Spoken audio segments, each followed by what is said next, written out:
Hi, Michael Yardney here. And at the moment there's mixed messages in the market. Some people are suggesting it's a good time, some are saying it's a bad time. Is it the time to be fearful? Is it a time to be greedy? Warren Buffett clearly mentioned that we should be greedy when others are fearful and fearful when others are greedy. He was talking about countercyclical investment. So what should we be doing now? Let me start with a little story, if I could please, because 20 years ago, few people would have thought that property was a good investment. It was 1993 and interest rates had come down 3%. They dropped over the last couple of years as the Reserve Bank tried to stimulate our economy. By the way, this brought rates down to 10%, the lowest level they'd been for 13 years. Australia was just coming out of the recession we had to have, and there were too many properties for sale, buyers were scarce, and some properties, particularly the top end, the expensive properties, plummeted in value. A few years earlier, on Black Monday in October 1987, a stock collapse of unprecedented size hit Wall Street.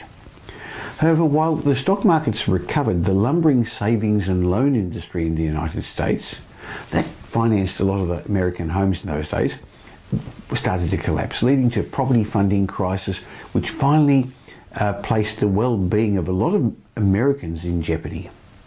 The financial contagion that started in America spread around the rest of the world in the financial sectors, and it led to a recession which hit other countries and other economies that were closely linked to the United States.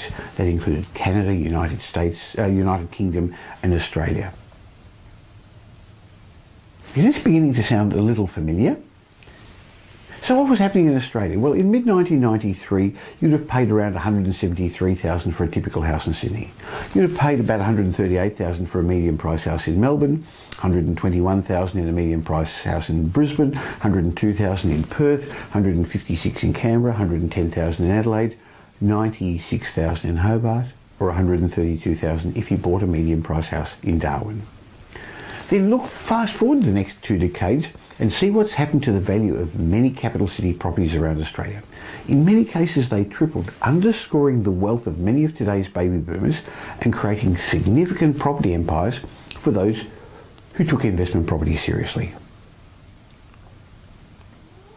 Interestingly, today's property market looks surprisingly similar to those of 20 years ago.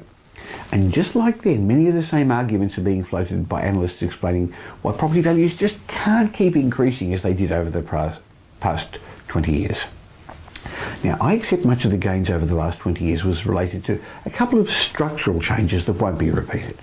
Firstly, the Reserve Bank kept inflation within a narrow band, meaning interest rates could fall considerably at a time when banks were deregulated, allowing new non-bank lenders like Aussie John Simons to make cheap finance available for home borrowers. At the same time, wages grew and there were more two-income households. The combination of this allowed more Australian families to buy new homes or upgrade their existing homes as their families grew. But don't get me wrong, I'm not suggesting we're going to have widespread double-digit growth in our property values, even though some suburbs will enjoy it. But we don't need such big growth because we don't have 7 or 8% inflation anymore like we had in the 80s that required capital growth of those magnitudes to produce a real return. With household income likely to grow, I don't know, between 4 and 5% per annum, there's no real reason to think property values won't increase by at least that much, and in some areas, probably much more. It's important to understand that while many factors like interest rates, supply and demand, and market confidence affect a country's property prices, in the long term only 2 things drive property values up. The 2 main factors are population growth and wealth of the nation. You've heard me say that before. In Australia, the strong future population growth is a given, and as a matter of fact, so is our increasing wealth. And that's positive news for the long-term growth of our property prices. The fact remains that as long as we keep having children and residents keep coming in from other countries and they want to live in it here, Australia's population is going to keep growing at a rate faster than almost every other developed country. In fact, we need those immigrants to come along to create the jobs to take the jobs we're creating as our economy grows. On top of that, we're going to need a whole lot of immigrants just to replace the 5 million or so baby boomers retiring over the next 15 years. These immigrants are going to boost our country's economy, they're going to bring in wages, revenue, they're going to bring in taxes, and they're going to pay all the goods, buy all the goods and services. And that includes property. Of course, this means many of us are going to want to live in the same four big capital cities. And even in those same suburbs in those four big capital cities, which means that supply and demand is going to mean that well-located properties in the inner suburbs are going to keep increasing. So baby boomers are going to want to live there, new singles are going to want to live there, and a lot of the immigrants are. Inevitably, this will make property unaffordable for some, but others are going to be able to afford and keep pushing these property values higher. Others are going to want to just rent there. It also means apartments are likely to become the style of housing in strong demand as more people swap their backyards for balconies, partly because of cost and partly because of the new lifestyle choices they're making.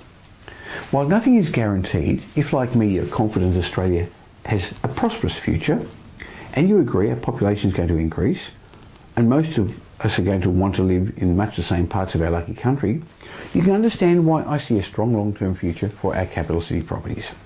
Sure, there's a risk in buying property, but don't forget there's a risk in not buying property. So if you want to take advantage of the opportunities the property market's offering, why not come and have a chat with the independent, unbiased team at Metropole? Now, why I say they're independent and unbiased is because we have no properties for sale, but access to every property on the market. So whether you're a beginning investor or experienced investor, come along and have a free consultation. We'll either help you get a property strategy going, or we'll assess your current property portfolio and see how we can tweak it and improve it and help you get to the next level. Just leave your details on the link under this article and we'll organise for a consultation. We'll get back to you.